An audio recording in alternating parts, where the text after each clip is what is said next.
बिस्मिल्लाहिर्रहमानिर्रहीम। Dear students, first year physics के chapters को हमने ख़त्म किया था।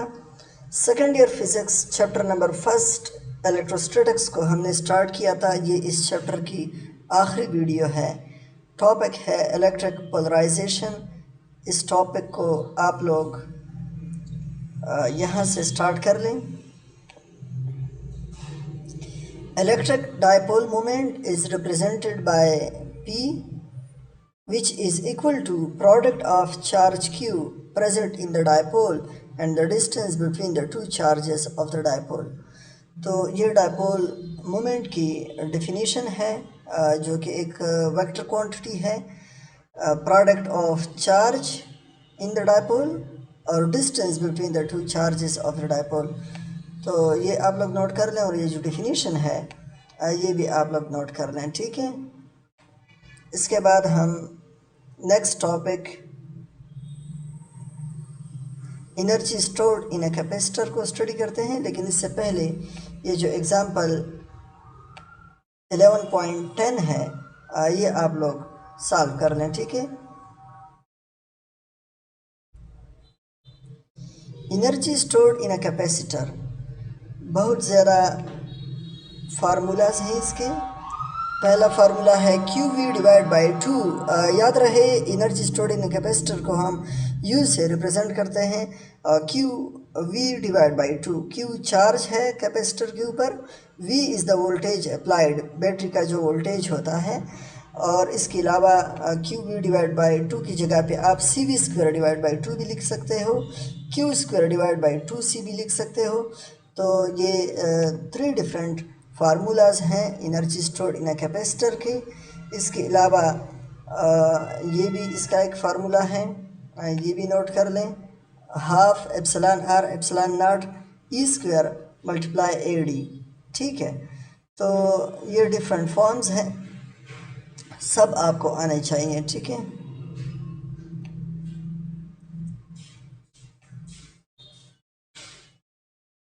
अब हम बात करते हैं एनर्जी डेंसिटी के बारे में। एनर्जी डेंसिटी की डेफिनेशन क्या है? Energy content in a unit volume, ठीक है। यही एनर्जी जो अभी हमने पढ़ी, energy stored in a capacitor, इनके इक्वेशंस को आप वॉल्यूम पे डिवाइड करें तो एनर्जी डेंसिटी को हम स्मॉल u से रिप्रेजेंट करते हैं। ये इसका फार्मूला है, एनर्जी डिवाइड बाय वॉल्यूम, ठीक है। एनर्जी को हम कैपिटल U से रिप्रेजेंट कर रहे थे, इसको जब आप वॉल्यूम पे डिवाइड करोगे तो ये आपके पास स्मॉल u यानी एनर्जी डेंसिटी आ जाएगा।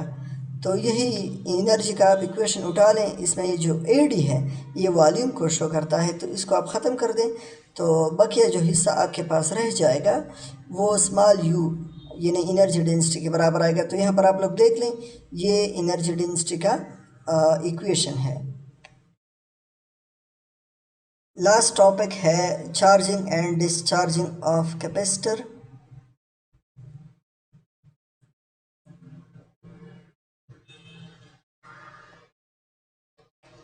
कैपेसिटर पे चार्ज किस तरह ग्रो करता है?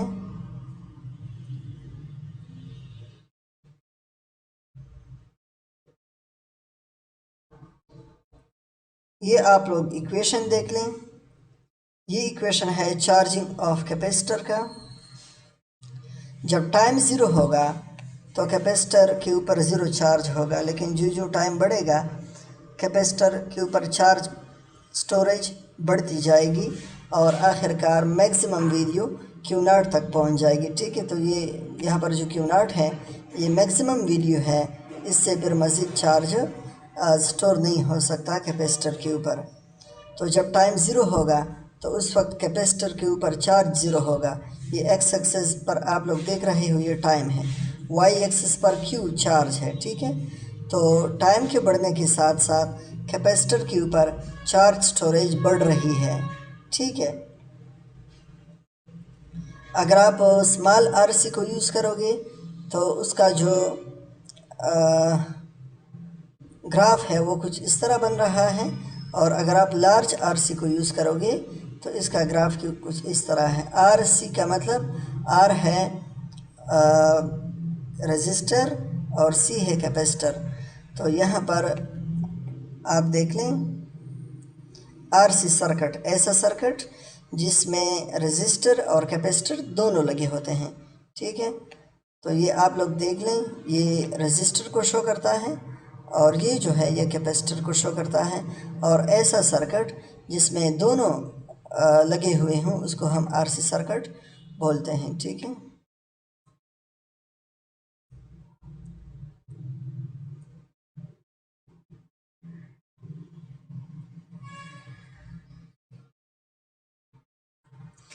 तो यहाँ पे आरसी सर्किट के अंदर जो कैपेसिटर होता है उसका टाइम कांस्टेंट हम आरसी से रिप्रेजेंट करते हैं। ये आरसी आप लोग देख सकते हैं। ठीक है, it shows time constant of a capacitor. ठीक है, इसको अब हम डिफाइन भी करेंगे और आप लोग यहाँ पर देख लें, बहुत इम्पॉर्टेंट पैराग्राफ है। सबसे पहले टाइम कांस्टेंट की डिफिनीशन है, the time taken to charge a capacitor in a given circuit is determined by the time constant of a circuit. एक कैपेसिटर कितना टाइम लेगा चार्ज होने में, इसको हम time constant of a circuit बोलते हैं। The bigger the capacitance the larger it takes to charge the capacitor. जितना कैपेसिटेंस ज़्यादा होगा उतना कैपेसिटर चार्ज होने में ज़्यादा टाइम लेगा, मतलब उसका टाइम कांस्टेंट ज़्यादा आएगा। The larger the resistance the smaller the current which also increases the charging time. जितना रेजिस्टेंस ज़्यादा होगा उतना करंट कम होगा, जिसकी वजह से आरसी यानी चार्जिंग टाइम जो है, टाइम कांस्टेंट जो है वो बढ़ेगा। ठीक है, तो दोनों को हमने डिस्कस किया। आरसी में मैंने अभी आप लोग को बताया आर शोज़ रजिस्टर और सी शोज़ कैपेसिटर। तो अगर आप कैपेसिटर की कैपेसिटेंस को बढ़ाओगे तो आरसी बढ़ेगा, मतलब टाइम कांस्टेंट बढ़ेगा। इस तरह अगर आप रेजिस्टेंस को बढ़ाओगे तो उस वजह से करंट कम होगा और टाइम कांस्टेंट जो है यानी आरसी वो बढ़ेगा। ठीक है, तो the factor RC is called time constant. अब इसकी डिफिनीशन आप लोग देख लें। The time constant is the duration of time for the capacitor in which 63.2% of its maximum video charge is deposited on the plate. तो ये आप लोग मैथमेटिकल फॉर्म इसका देख लें, Q is equal Q not 0.632 percentage में अगर आप लोग देख लें तो ये कुछ इस तरह आएगा। रेशियो है 63.2%। ठीक है, तो आप लोगों ने टाइम कांस्टेंट की डिफिनीशन को देखा। अब हम डिस्चार्जिंग ऑफ कैपेसिटर, अब कैपेसिटर को डिस्चार्ज करना है, इससे चार्ज रिमूव करना है। तो ये इसका इक्वेशन आप लोग देख लें।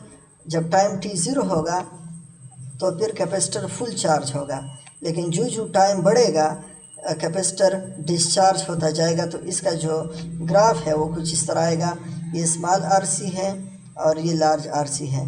ये स्मॉल टाइम कांस्टेंट को शो करता है और ये लार्ज टाइम कांस्टेंट को शो करता है। तो यहाँ पर आप इसका इक्वेशन देख सकते हैं और इसकी डिफिनीशन आप लोग करेंगे तो ऊपर 0.632 था, यहाँ पर 0.367 है। ठीक है, परसेंटेज में अगर आप लोगे रेशो की फॉर्म में आप लोग होते तो ये कुछ इस तरह आएगा। ठीक है, इसके अलावा ये जो पैराग्राफ है, लास्ट पैराग्राफ, इसमें कैपेसिटर की एप्लीकेशंस को बताया गया है। ये भी आप लोग रीड कर लें, जस्ट रीड कर लें 1-2 दफ़ा। इसके अलावा जो की पॉइंट्स हैं ये भी आप लोग कर लें, और जो MCQs हैं, एक्सरसाइज MCQs, इनको भी हम देख लेंगे। ये फिगर वाले जो हैं इनको आप लोग छोड़ दें। और इसके अलावा जो कंप्रहेंसिव क्वेश्चन हैं ये भी आप लोग छोड़ दें। कंसेप्चुअल क्वेश्चन आप लोग गाइड से कर लें, जस्ट कंसेप्ट देख लें 1-2 लाइन का। अगर इन कंसेप्चुअल क्वेश्चन से MCQs आ जाए तो आप लोग कर सकें। ठीक है।